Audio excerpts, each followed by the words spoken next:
Hoje eu quero falar sobre uma frase que parece inofensiva, mas que aos poucos pode estar roubando a sua energia, identidade e até sua saúde mental, que é a famosa frase do deixa que eu faço. Você já percebeu quantas vezes você diz isso durante a semana? Pode até parecer cuidado, amor, responsabilidade, mas muitas vezes é apenas um padrão emocional que está comandando a sua vida. E é sobre isso que nós vamos conversar hoje. Essa frase, deixa que eu faço, ela até pode parecer amor, mas nem sempre é. Eu vou te dar um exemplo da minha vida, da minha rotina, para vocês tentarem entender. Os meus filhos são de férias e a minha rotina continua acontecendo independente das férias deles. Nós temos uma pessoa que nos ajuda aqui em casa alguns dias da semana. Então, eu combinei com eles o seguinte: no dia que a gente não tem ajudante, cada um fica responsável pela organização do seu quarto. E o que que acaba acontecendo? Por conta das férias, eles acordam tarde, quando acordam já é hora do almoço, dou almoço para eles, e aí dou aquela cobrada, ó, não vai esquecer de arrumar o seu quarto. Aí lá vem as respostinhas, né, do tipo, eu posso fazer depois? Eu combinei um negócio com meu amigo. Deixa assim mesmo, à noite eu vou bagunçar de novo. Eu não sei vocês, mas eu fico muitas vezes com raiva, porque foi combinado, certo? Mas aí mesmo com raiva vem aquela frase tipo, beleza, eu faço, porque eu não quero deixar sem fazer. Mas muitas vezes a gente pensa assim porque é mais fácil realmente nós fazermos, que nós já sabemos fazer, certo? Mas agora, depois de um bom tempo trabalhando essa questão em mim, eu consigo não fazer. Eu simplesmente fecho a porta do quarto e se não está incomodando eles, também não vai me incomodar, porque as minhas coisas estão organizadas. Mas quando eu ia e fazia por eles, a questão era: o porquê que eu estou querendo assumir isso? Será que eu realmente preciso fazer tudo sozinha?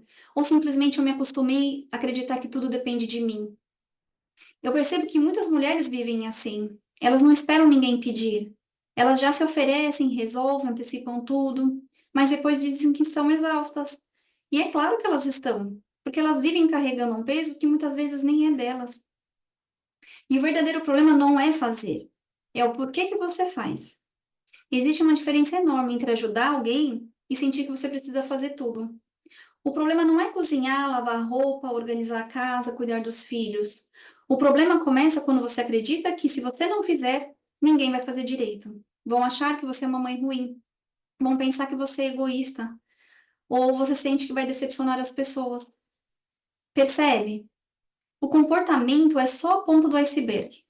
Embaixo dele existem crenças muito profundas. Crenças que talvez você tenha aprendido ainda na infância.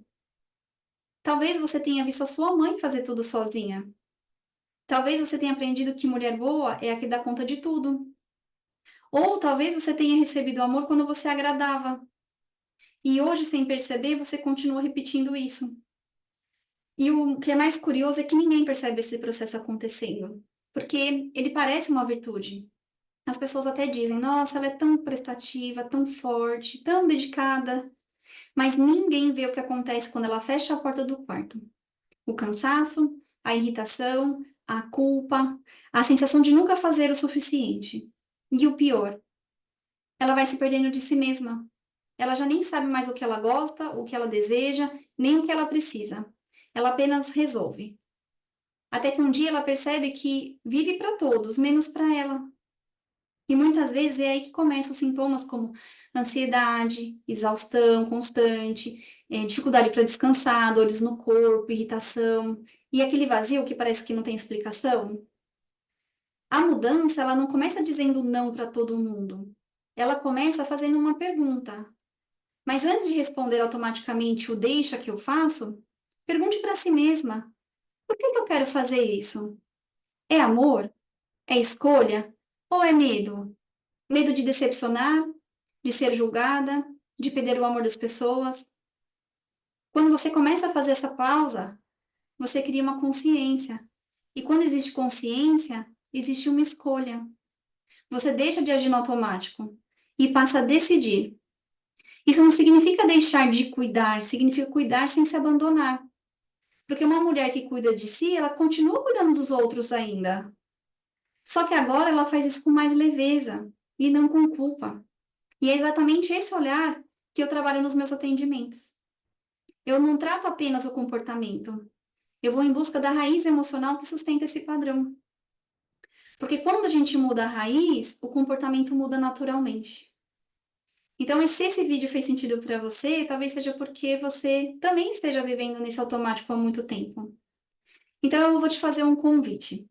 Durante essa semana, observe quantas vezes você diz, deixa que eu faço. E antes de agir, pergunte, quem está decidindo agora? Eu ou a crença antiga? Se você gostou desse vídeo, se inscreva aqui no canal e compartilhe esse vídeo com outras mulheres que vivem carregando o mundo nas costas que você conheça. E pode me acompanhar também no Instagram, no @Thalita_terapias, onde eu compartilho reflexões, conteúdo diário para mulheres que desejam parar de se anular e aprender a se posicionar sem culpa e com leveza. Obrigada!